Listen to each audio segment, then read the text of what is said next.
¿Qué tal? Buenos días. Cataluña va a ser el laboratorio en el que se van a aprobar los nuevos índices de referencia que acaba de aprobar el gobierno estatal para limitar el precio del alquiler.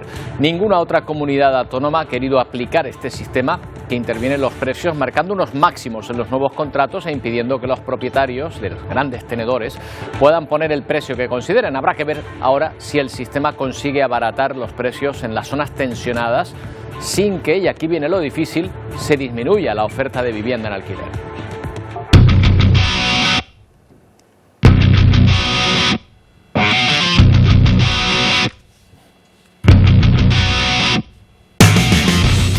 La primera cuestión es si esos precios son realmente los que se pagan en la zona. Los portales inmobiliarios aseguran que no, que se reflejan precios que no se ven desde 2017, en algunos casos un tercio menor al real.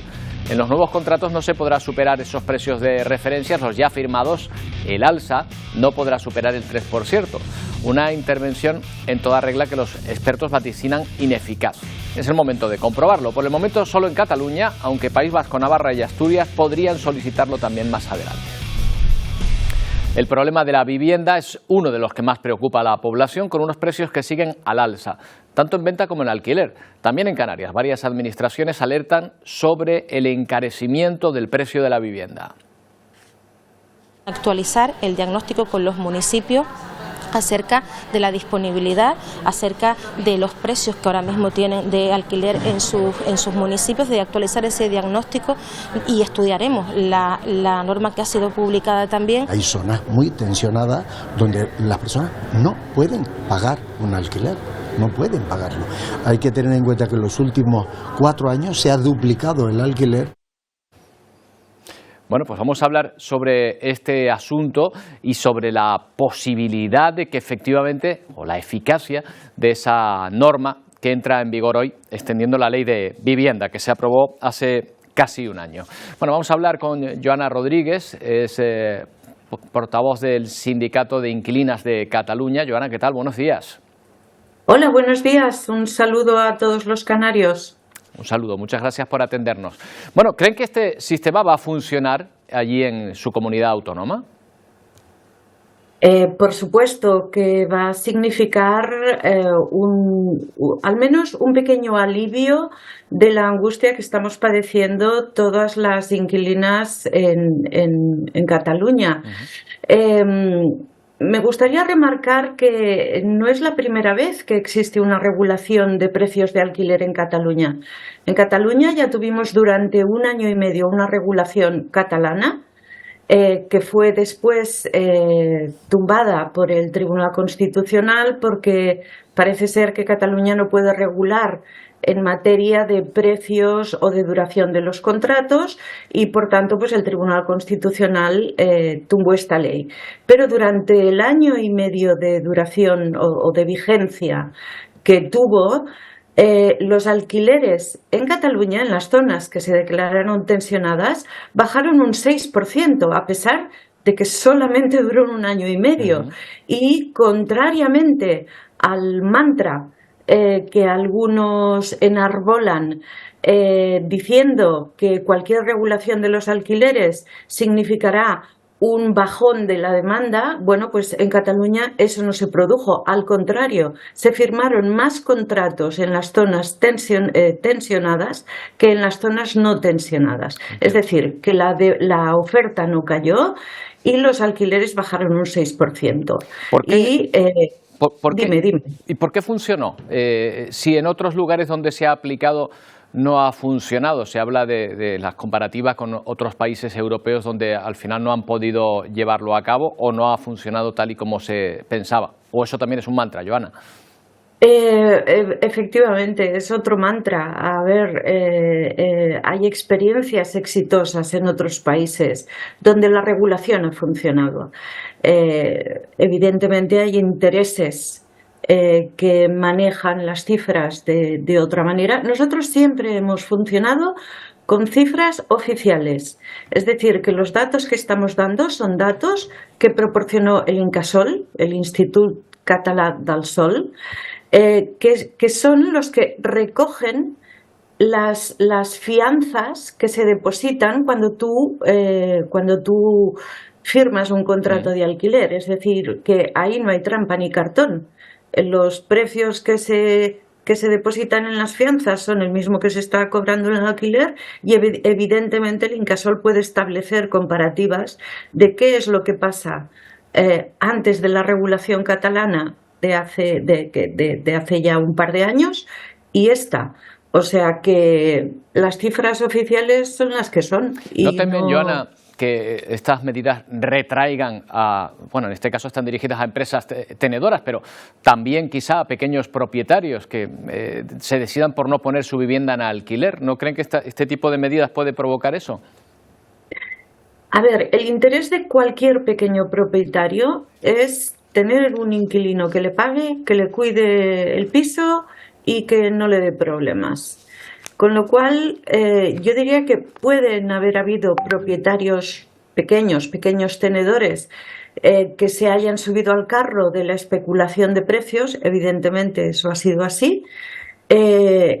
Especulación de precios que ha sido provocada fundamentalmente, totalmente, por la patronal inmobiliaria y por el lobby especulador en materia de vivienda.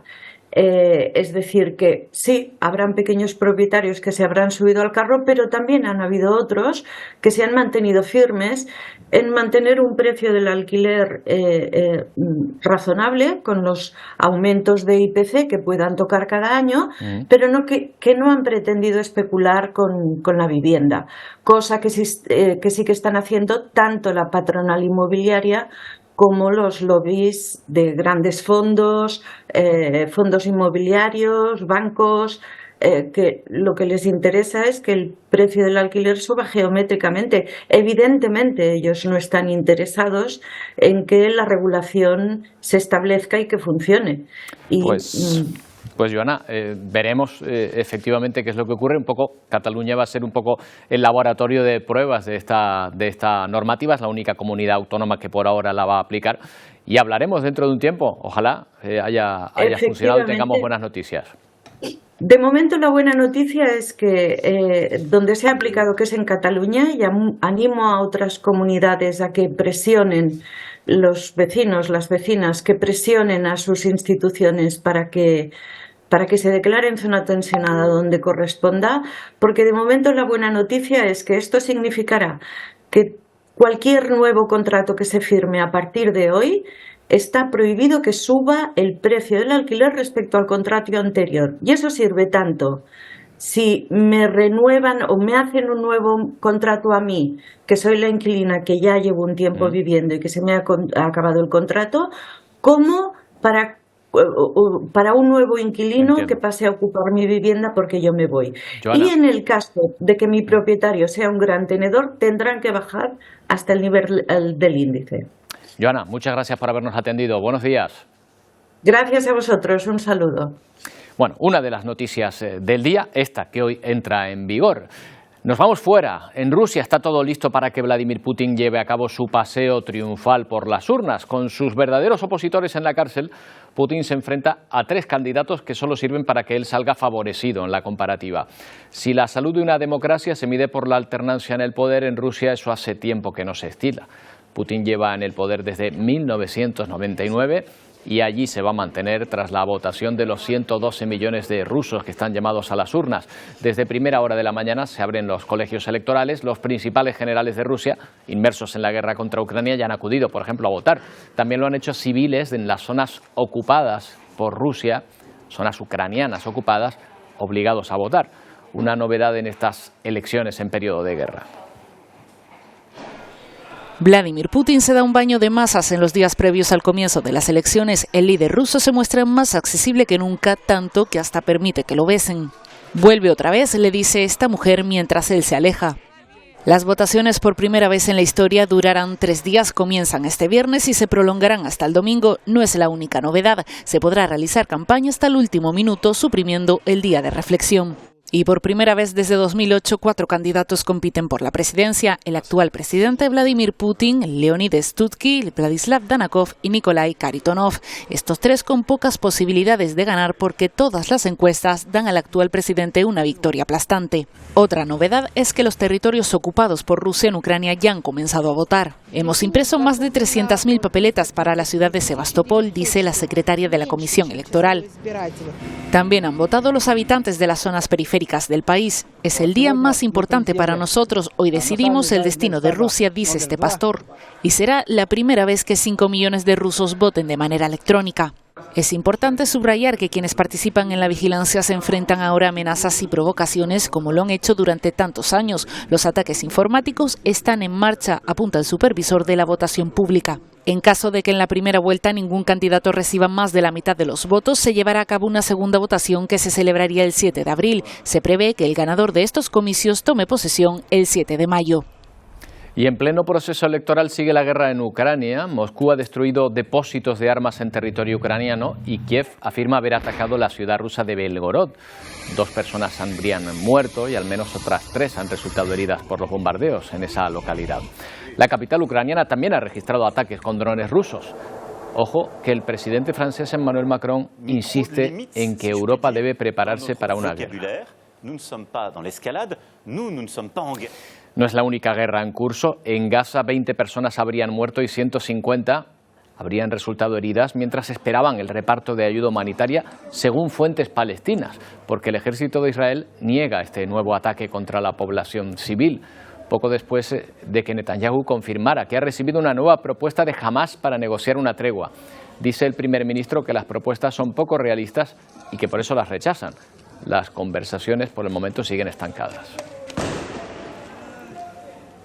Y en Rafah, en el sur de la franja, hay novedades porque siguen en marcha los trabajos para construir un embarcadero seguro en el que pueda llegar por mar la ayuda humanitaria. Esta imagen de satélite nos muestra el punto en que se encuentran las obras. Pueden observar ese montículo de tierra de un color algo más marrón, cómo se va introduciendo en el mar. Las máquinas siguen trabajando a contrarreloj mientras aumenta la presión internacional sobre Israel para que aborde el problema del hambre en el enclave.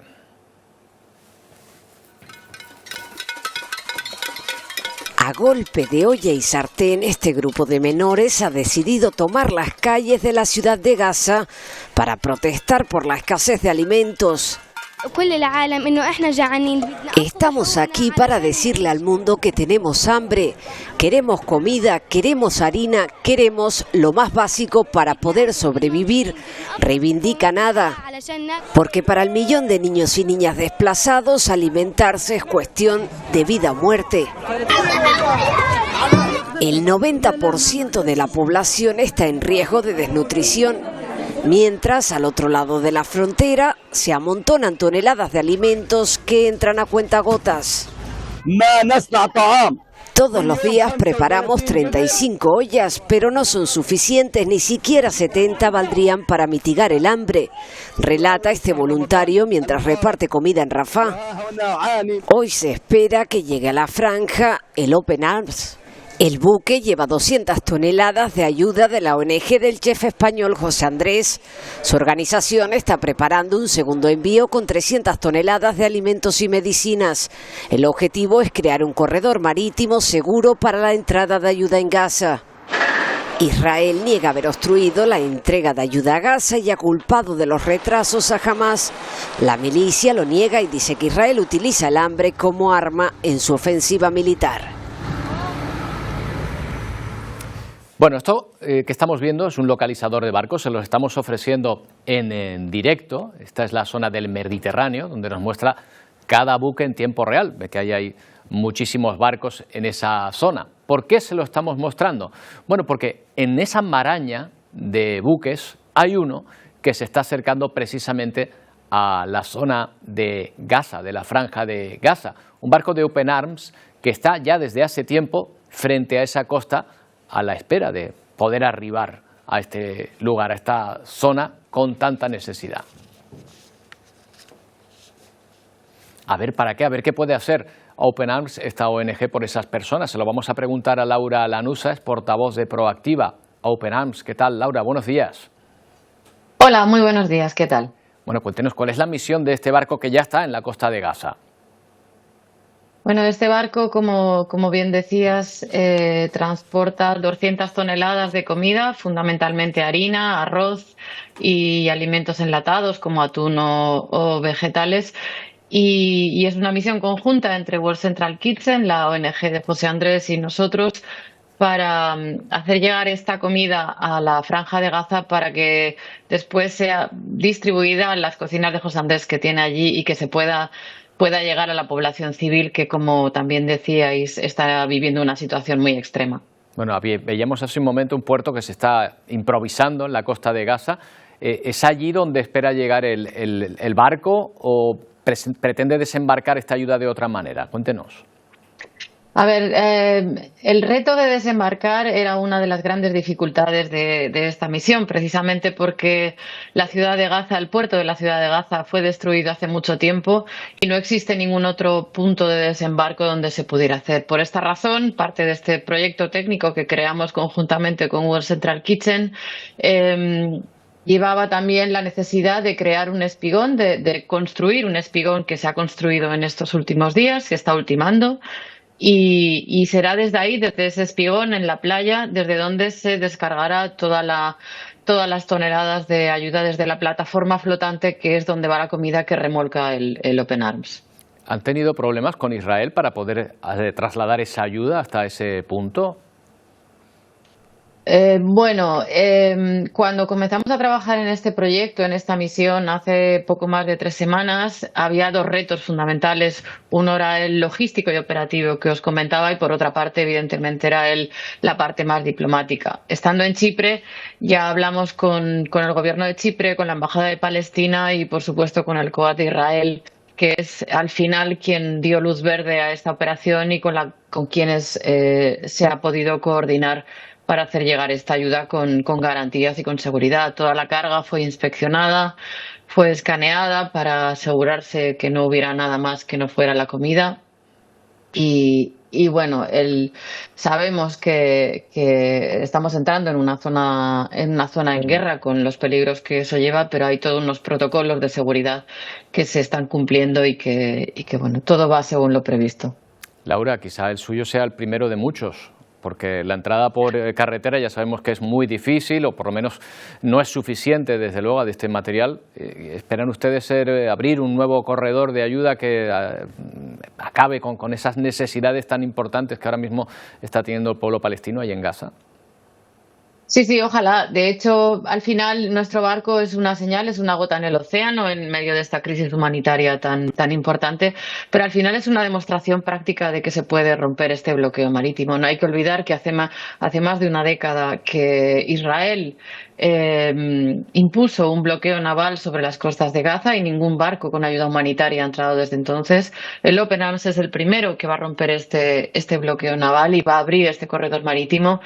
Y será el primer barco, pero ojalá haya muchos más detrás. Y de hecho nosotros lo que estamos haciendo es animar a que todo el mundo se sume, desde los estados de la Unión Europea, desde otras organizaciones que se sumen a este corredor y se pueda llevar no 200 toneladas como llevamos nosotros hoy, sino 200 cada día o las que sean necesarias para paliar esta situación tan extrema. Bueno, ojalá, pues ahí está esa labor de Open Arms y World Central Kitchen por llevar alimentos, sustento a la Franja de Gaza. Gracias, Laura, y mucha suerte. Muchísimas gracias a vosotros, gracias. Bueno, de vuelta a nuestro país, una noticia económica importante, que este año no va a haber nuevos presupuestos. El Gobierno renunció ayer a ellos tras las elecciones convocadas en Cataluña, que van a enfrentar a 2 de sus principales socios. Así que el Ejecutivo cree que no va a encontrar apoyos para aprobarlos. Una cuestión política que afectará a las cuentas públicas, porque, Elena Díez, si no se presentan presupuestos este año, ¿ahora qué pasa? Pues según la ley, Roberto, se prorrogan de manera automática los presupuestos del año anterior, en este caso los de 2023. Según el artículo 134 de la Constitución española, dice de manera textual que cuando unos nuevos presupuestos no han sido aprobados el primer día del año, se dan por prorrogados de manera automática los del año anterior. Además, estos presupuestos se deberían presentar 3 meses antes de que los presupuestos vayan a entrar en vigor, en este caso 3 meses antes de 2024. La ministra de Hacienda, María Jesús Montero, asegura que lo mejor es trabajar en los presupuestos de 2025, ya que el clima político es inestable. La realidad es que la convocatoria de las elecciones en Cataluña, de las elecciones en el País Vasco, de las elecciones europeas, que van todas una detrás de otra, condiciona, por supuesto, el calendario, y yo creo que los políticos tenemos que saber leer la realidad, y en este caso lo que se marca es que hagamos el presupuesto 25, porque es que conforme avanza el tiempo, cada día tiene menos sentido el presupuesto 24. Oye, Elena, ¿y que pase esto de no aprobar los presupuestos y tener que prorrogar los existentes es habitual? Pues sí, han habido más ocasiones en las que el Gobierno ha tenido que adoptar esta medida. Concretamente, hasta en 8 ocasiones el Gobierno ha tenido que prorrogar los presupuestos generales del Estado. Una de las veces más destacadas fue la de 2018. El PP trabajó en unos presupuestos que finalmente acabó aprobando el PSOE tras la moción de censura. Y ojo, Roberto, porque estos presupuestos estuvieron en vigor durante 2 años. Los presupuestos, entonces, los compromisos del Partido Socialista con sus socios de gobierno o quien aprobó la investidura de Pedro Sánchez, ¿qué ocurre? ¿Quedan en el aire? Estos compromisos quedan totalmente en el aire. Habían adoptado una serie de compromisos económicos que no van a poder cumplir. Las nuevas inversiones tendrán que ser aprobadas por Real Decreto del Gobierno y tendrán que ser luego convalidadas en el Congreso de los Diputados. Además, también queda en el aire la renovación del IPREN, que funciona también para calcular algunas prestaciones. Esta medida de aplazar ya los presupuestos generales del Estado de cara ya a 2025 no ha gustado nada a los sindicatos y tampoco a los empresarios, que ven que estas inversiones no van a poder prosperar el país. Esto dice el presidente de los empresarios. Es lo que también pediríamos, que es que las dos grandes fuerzas políticas de este país nos ayudaran a salir adelante. Porque los extremos son los que mandan. Y yo creo que realmente en estos momentos lo que necesitamos realmente es la responsabilidad de todos para salir adelante en una España potente. Bueno, pues eso, no hay presupuestos de este año, se prorrogarán los del año anterior. Problemas mucho más gordos tienen en Haití. Nadie quiere entrar en aquel avispero, un caos en el que reinan las bandas callejeras. La misión prometida por Kenia para restablecer el orden queda en el aire. Naciones Unidas entiende que el futuro de Haití no puede depender únicamente de las fuerzas keniatas y que debe haber otros países que colaboren en esa labor. La misión de seguridad para Haití con 1.000 efectivos prometidos por el gobierno de Kenia en julio pasado quedó en pausa. El despliegue ya venía enfrentando impugnaciones jurídicas y críticas por tratarse de una misión demasiado peligrosa. La sentencia incluye un acuerdo recíproco entre los dos gobiernos, Haití y Kenia. Eso se cumplió en el sentido que se llegó a un convenio, pero el primer ministro no pudo regresar a Haití y creo que la pregunta obvia que se hacen muchos kenianos es si las condiciones han cambiado sustancialmente y no hacen propicio un despliegue seguro. Por su parte, Estados Unidos prometió un aporte de $300 millones para la misión y funcionarios dijeron el martes que los miembros del Consejo de Transición para un nuevo gobierno en Haití deberían ser nombrados dentro de 48 horas. A solicitud del Departamento de Estado, el Comando Sur desplegó un equipo de seguridad antiterrorista de la Marina para llevar ayuda, apoyar los esfuerzos para una transición pacífica del poder, además de asegurar la embajada estadounidense en Puerto Príncipe, que permanecerá abierta, mientras la ONU continuará sus operaciones de ayuda vital pese a la falta de fondos y mantiene sus esfuerzos por reanudar la misión. Lo que estamos pidiendo es que la comunidad internacional apoye la creación de esta misión lo más rápido posible. Otros países también han manifestado interés en contribuir. Como dije antes, no creo que sea justo planear el futuro de Haití solamente en los hombros de Kenia. En la vecina República Dominicana se refuerzan los controles en la frontera con Haití. La ola de violencia desatada por las pandillas ha provocado que una marea humana se vaya aglomerando en la frontera. para tratar de cruzar al otro lado a comprar alimentos, ropa o medicamentos. La Policía Militar Dominicana ha limitado el acceso, controla cada una de las mercancías que cruzan de un lado a otro de la frontera. Bueno, no solo en el país vecino, también han notado más haitianos en la selva de Darién, en Panamá, que junto a Colombia advierten de la presencia de bandas organizadas dedicadas al tráfico de personas y piden ayuda para frenar esta crisis humanitaria. Según el gobierno de Panamá, el 90% de quienes atraviesan el llamado tapón de Darién son de nacionalidad haitiana y venezolana. A esas personas que trafican con migrantes se les llama en Colombia coyotes, y las autoridades de ese país advierten de que han descubierto una nueva ruta con la que trafican con miles de personas que tratan de llegar a Estados Unidos. Una ruta marítima que trata de evitar la difícil y peligrosa selva del Darién, que separa Colombia de Panamá. Esa ruta es la que están viendo a través del Caribe hasta llegar a la isla de San Andrés, que pertenece a Nicaragua. Atravesarían de esta manera prácticamente toda Centroamérica. Sin embargo, advierten de que esa alternativa no tiene menos riesgos que la del Darién y que ya de hecho hay muchas embarcaciones perdidas en el mar. La isla de San Andrés en Colombia sigue siendo una ruta mortal para cientos de migrantes indocumentados, quienes continúan pagando hasta $1.500 por los llamados paquetes turísticos que coyotes ofrecen para cruzarlos a Nicaragua. Por su intención de moverse hacia otro país, pues acude a cualquier medio de transporte no autorizado. Con promesas de venta como en una compañía de marketing, ahora los coyotes venden alternativas al temido cruce por el Darién. Los coyotes pretenden vender la ruta San Andrés Nicaragua como una ruta VIP, y es todo lo contrario. Una ruta ilegal en la que siguen exponiendo sus vidas cientos de migrantes. Según la autoridad marítima, 500 migrantes fueron rescatados en alta mar en 2023 y 70 siguen desaparecidos. San Andrés en Nicaragua es tanto o más peligrosa que la propia selva del Darién. Bueno, situaciones que no son desconocidas para nosotros, sobre todo teniendo en cuenta que estamos en la ruta considerada más peligrosa prácticamente para la inmigración. Anoche llegaba otra embarcación de salvamento marítimo trasladando al puerto de Arrecife a un grupo de 45 personas localizadas por un mercante, todos varones de origen magrebí. Y en el Mediterráneo hay que lamentar una nueva tragedia. Al menos 60 personas han muerto en un naufragio, entre ellas varias mujeres y un niño. Solo se contabilizaron 25 supervivientes que estaban en muy mal estado de salud.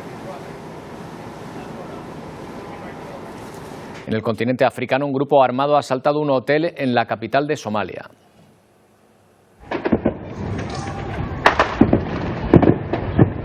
Primero se escuchó una serie de explosiones y luego se produjo el asalto al establecimiento. Se trata de un hotel ubicado cerca de la oficina del presidente. El grupo terrorista Al-Shabaab, vinculado a Al-Qaeda, se ha atribuido el ataque después de cometer otro atentado en el mismo hotel en 2019. Y en Senegal, la puesta en libertad de los líderes opositores Ousmane Sonko y Bassirou Diomaye Faye ha desatado el júbilo en las calles.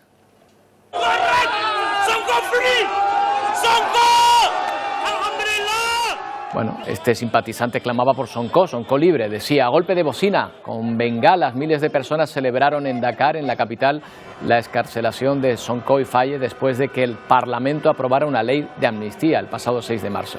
Este movimiento se ha producido en un contexto de alta tensión política, después de que el presidente del país, Macky Sall, anunciara el aplazamiento de las elecciones y fuese obligado por los tribunales a convocar una nueva fecha.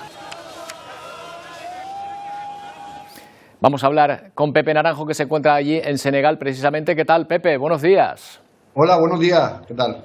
Bueno, ya veo que la noticia se ha celebrado como una fiesta, pero me planteo, ¿podrán acudir a las elecciones estos líderes opositores excarcelados?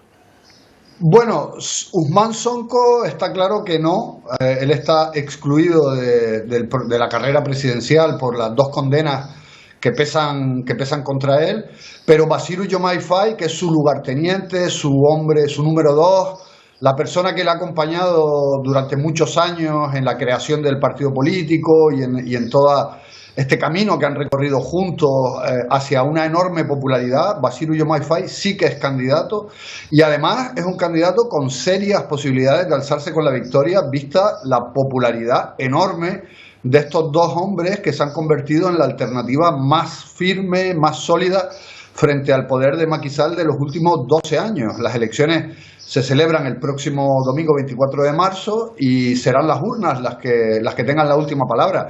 Pero hoy por hoy Basiru es un candidato con serias posibilidades de alzarse con la victoria.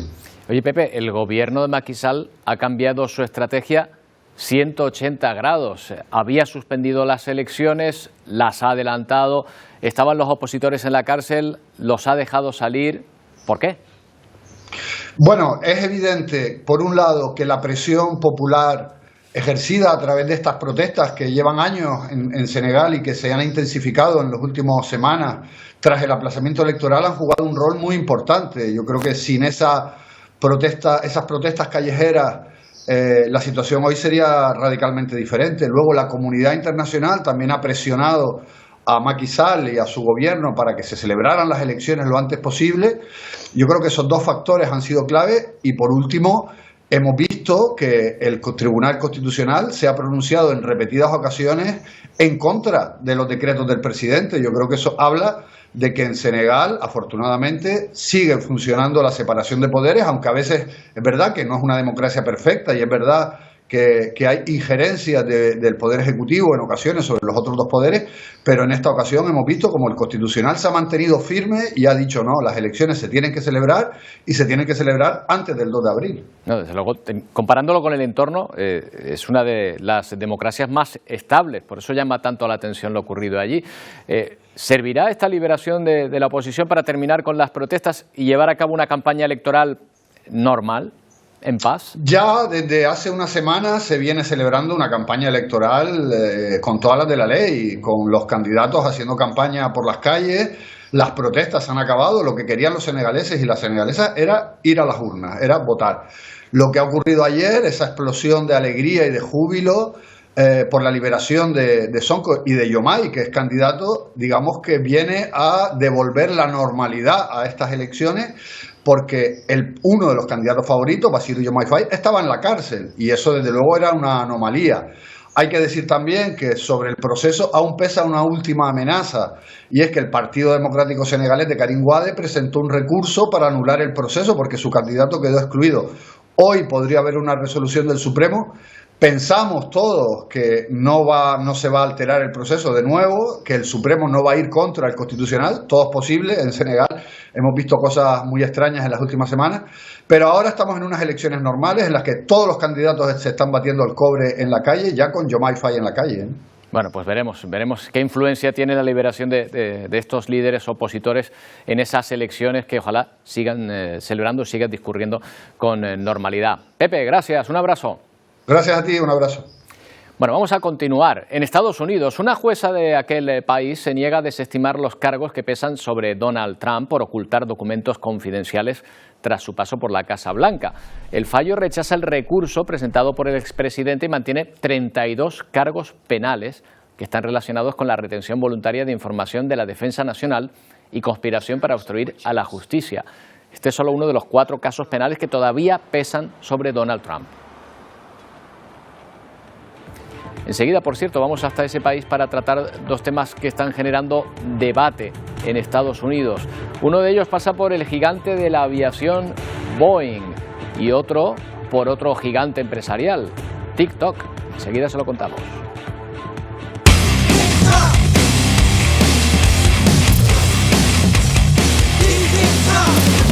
The motion to reconsider is laid on the table.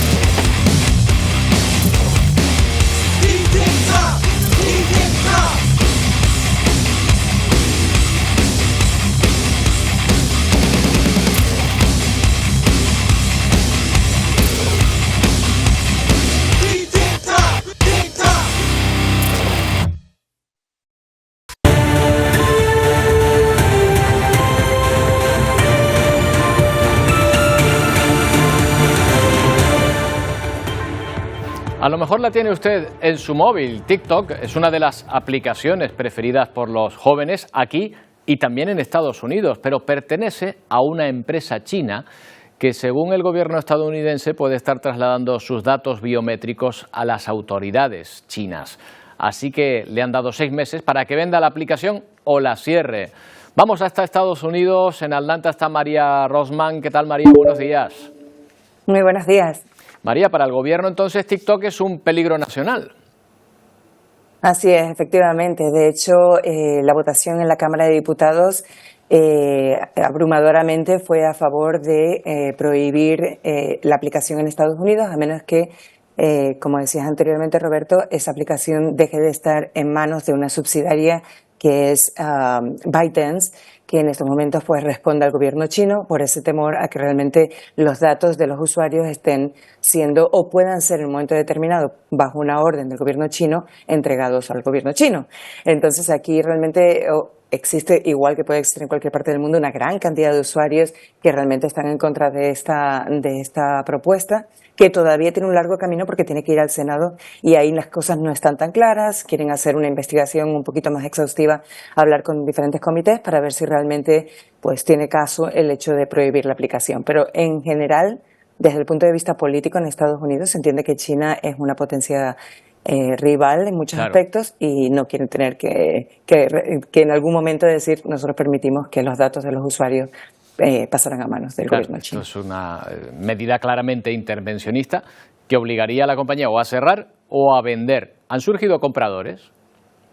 No, y es difícil, realmente es complicado en estos momentos, parecería lo contrario, sin embargo, pues estando, ahora mismo sabemos que hay prácticamente un monopolio de las compañías más grandes y realmente es difícil encontrar compradores que quieran arriesgarse con esta aplicación.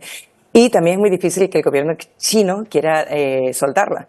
Así que estamos en esa situación en la que el gobierno chino, por decirlo de otra manera, la compañía está diciendo que no se van a rendir y van a seguir luchando por mantenerla. Dicen que está tentando esta decisión contra la libertad de expresión, pero se mantienen en esa situación de decir, bueno, si no es una compañía privada y está bajo las manos del gobierno chino, no va a operar en Estados Unidos. Bueno, que también están buenos los chinos para hablar de libertad de expresión, pero eso sería otro tema.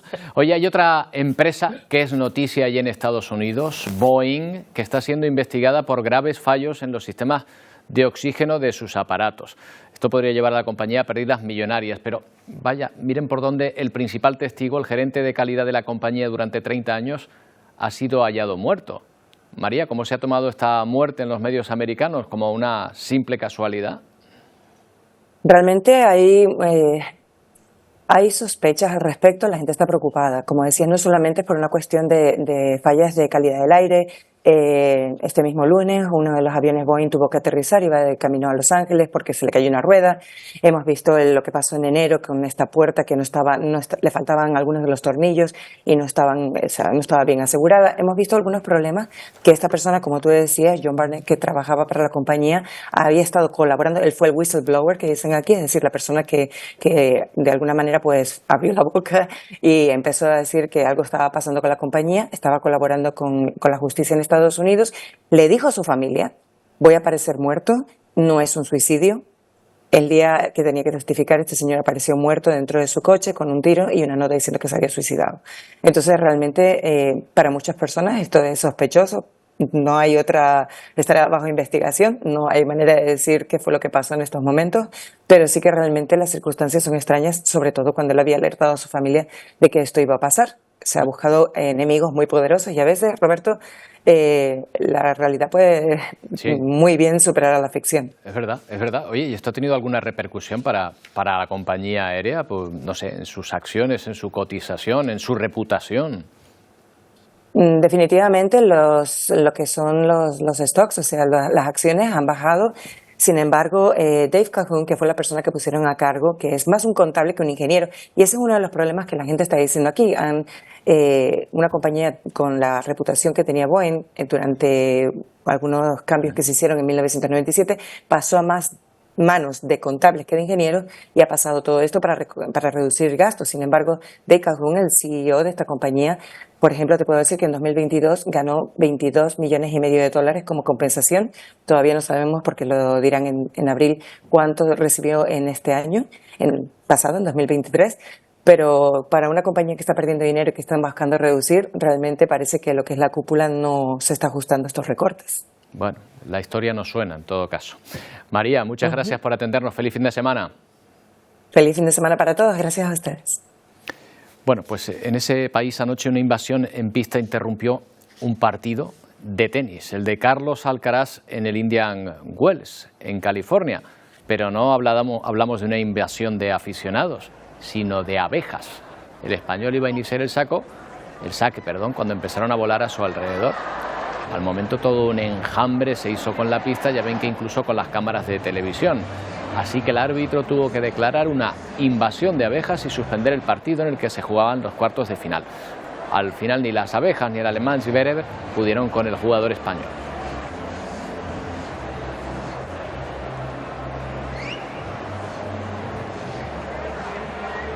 Bueno, pues ya están listos para llegar a sus pantallas justo después que nosotros, nuestros compañeros de Ponte al Día. Wendy, Pedro, ¿qué tal? Buenos días. Buenos días, Hola, Roberto. Muy buenos días, muy buen viernes ya a las puertas de este fin de semana, hoy muy pendientes de dos manifestaciones que tendrán lugar en el archipiélago. Por un lado vamos a estar con los ganaderos y los agricultores en Fuerteventura y el sector de la pesca que también sale a la calle en la isla de Tenerife por varios motivos, burocracia de la Unión Europea, también competencia desleal, altos costes de producción. Seguiremos de cerca ambas movilizaciones. También hablaremos del miedo, una sensación que todos hemos experimentado alguna vez o incluso también de forma frecuente. Para muchos es algo que literalmente les aterra, pero para otros puede ser incluso placentero. ¿Por qué? ¿Por qué a veces nos gusta sentir miedo? Bueno, lo vamos a ver en nuestra sección de psicología y ya les adelanto que se va a convertir en una auténtica sesión de cine de terror. Damos fe de ello, damos fe. 15 de marzo, marcado en el calendario como día de la COVID persistente. En nuestro archipiélago padecen este problema unas 2.000 personas que hoy más que nunca piden a esos pacientes que se creen unidades específicas para poder tratar sus dolencias. Y bueno, atención a todos los amantes del chocolate porque darnos un capricho de vez en cuando nos va a salir un poquito más caro y es que el precio del cacao está creciendo de forma exponencial hasta un 65% y todo por la crisis climática. Vamos a ver qué soluciones están aportando y también conocer si el consumidor ya lo está notando en el bolsillo. Con todo esto y muchísimos temas más, por supuesto, les esperamos a las 12 en punto en este viernes aquí en Ponte al Día. Hasta ahora. Sara. Hasta ahora, compañeros. Bueno, estábamos hablando hace un momento con un representante de la ONG Open Arms que junto con World Central Kitchen están llevando a cabo una misión de ayuda en la costa de Gaza, tratando de llevar 200 toneladas de comida y de alimentos a esta necesitada población gazatí. Pues bien, ya se puede ver ese barco llegando a las costas de Gaza. Lo pueden ver al fondo, es una imagen en directo que nos está ofreciendo Reuters en este momento.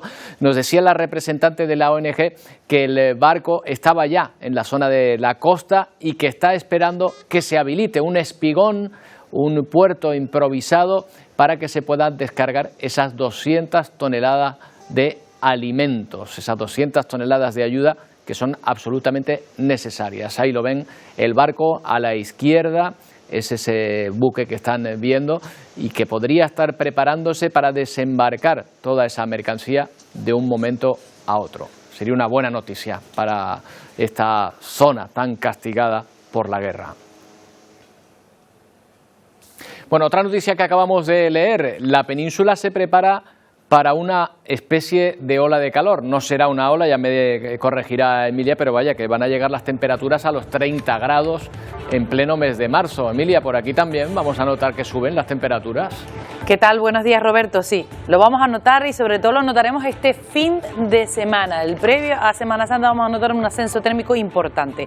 Vamos primero con la imagen de satélite para ir avanzando rápidamente. Tenemos una cuña anticiclónica, un anticiclón. El anticiclón lo tenemos centrado al norte del continente africano y hace que nos envíe aire más cálido. Una masa de aire más cálido que ya hoy se empieza a notar cómo va empujando a la masa más húmeda hacia el oeste de las islas. Lo vemos mejor en la la imagen de satélite en el canal visible. Fíjate que parece que está dividido el archipiélago, por un lado la parte más húmeda y por el otro la parte más seca. Eso se debe a que el viento del sureste ya ha comenzado a entrar y está reduciendo la humedad en esas zonas. De hecho, a esta hora de la mañana, ya hay 28,8 grados, por ejemplo, en Tejeda, en la isla de Gran Canaria, y 26 en Tuineje, en la isla de Fuerteventura. ¿Qué va a ocurrir en las próximas horas? Pues de momento ese aire del sureste va a seguir entrando, va a traer calima durante mañana, a partir de mañana al mediodía.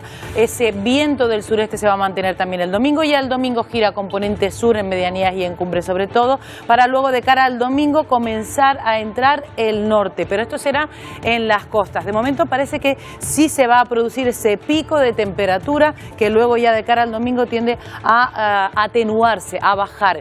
Mañana, por lo tanto, la variación máxima de temperatura la registra muy bien el modelo de la AEMET. Vemos cómo en general todo el archipiélago sube. ¿Y en qué medida? Pues subirán más las islas orientales, del orden de 5, 6, 7, incluso 8 grados. En principio esto es un modelo que no tiene en cuenta ni la nubosidad ni el viento en la costa, es decir, en las medianías puede subir hasta 8 grados, pero en la costa no será tanto. Lo digo por las capitales de cada una de las islas, porque no se va a notar tanto en las capitales, pero sí en zonas más altas. Y en las islas occidentales también sube, aunque muchísimo menos, del orden de 4 o 5 grados en el interior de Gran Canaria o también en el interior de la isla de La Palma. ¿Y esto en qué se traduce? En temperaturas. ¿En qué número? Pues mañana sábado veremos temperaturas, por ejemplo, en la isla de Fuerteventura de entre 30 y 32 grados, sin tener en cuenta, como digo, ese viento y la nubosidad, que mañana va a ser un día poco nuboso en general. Algo más de 30 grados también para la isla de Fuerteventura, puede picar los 30 grados, 32 grados en el interior de Gran Canaria, algo menos en Tenerife y también en El Hierro, La Gomera y La Palma. Las islas más fresquitas siempre van a ser pues La Gomera, El Hierro y La Palma, sobre todo La Palma y El Hierro. Así pues, mañana sábado lo que vamos a tener serán pocos intervalos nubosos, la mayor parte de ellos durante la primera mitad del día y en la cara norte de las islas. El resto va a estar despejado y ya hemos significado la entrada de la calima por Fuerteventura y por Lanzarote. Temperaturas que, como digo, en las capitales de cada una de las islas no se van a notar, no van a estar por encima de los 30 grados, pero sí en puntos del interior. ¿Por qué? Pues porque en costas y en donde están esas capitales, el viento que tenemos es del nordeste flojo. Es un viento y además van a dominar las brisas, pero en altura va a dominar el viento del sureste, que ya es más cálido y que va a traer también esa calima. Situación marítima mañana con olas de hasta 2 metros en las costas del norte. Precaución, que esos 2 metros ya cuentan. Y el domingo, ¿qué vamos a tener el domingo? Pues básicamente se va a aparecer el día, se va a notar el ascenso térmico también, pero va a entrar un manto nuboso desde las islas occidentales hasta las orientales de nubosidad alta. Por lo tanto, las temperaturas, la amplitud térmica, que es la diferencia entre temperatura mínima y máxima, no va a ser tan grande este día porque hay nubes altas, sobre todo entrando, ya digo, del oeste hacia el este. ¿Se seguirá notando la calima? Se seguirá notando la calima, sobre todo de cara al domingo por la mañana. Empezará a remitir el domingo por la tarde. El viento en costa va a ser del nordeste, de flojo moderado, de componente norte girando, aunque en medianías y en zonas altas seguirá siendo del sur o suroeste. Y la situación marítima se volverá a mantener con olas de hasta 2 metros en las costas del norte, pero fíjense como ya las temperaturas, por ejemplo, en Fuerteventura, en Lanzarote, también a nivel de costa, el domingo pueden picar ya esos 30 grados. Por lo tanto, sí, vamos a tener un fin de semana en el que se pueden registrar temperaturas por encima de los 30 grados y no hay que perder de vista ni la calima a partir del sábado, Roberto, de sábado a domingo, ni la situación marítima en las costas del norte con esas olas de hasta 2 metros de altura. Pero, Emilia, ¿esto qué es? ¿Marzo o junio? Pues sí, parece que las estaciones están un poco rodadas, ¿no? Sí, no, desde luego. Ya casi, bueno, pues ya temperaturas veraniegas. Déjame decirte que para Semana Santa se estaban atisbando una serie de inestabilidades que mejor te las cuento la semana que viene. Pero puede ser que las lluvias o alguna de las lluvias caigan en Semana Santa. Ya lo avanzamos la semana que viene. Todo al revés, veremos lo que pasa. Gracias, Emilia, buen fin de semana. Buen fin de semana. Nosotros nos vamos a ir con las secuoyas gigantes, los árboles más grandes de nuestro planeta, que están prosperando, ¿quién lo diría?, en Gran Bretaña. Estos árboles son autóctonos de Estados Unidos, se supone que allí es donde más debería haber. Lo que ocurre es que en el siglo XIX fueron introducidos en las fincas rurales británicas. Bueno, pues ahora se cree que hay más secuoyas en el Reino Unido que incluso en California. Bueno, con la imagen de estos gigantes y el deseo de que pasen un feliz fin de semana nos despedimos. Volvemos el lunes a partir de las 11 en una nueva edición de Atlántico Noticias. Adiós.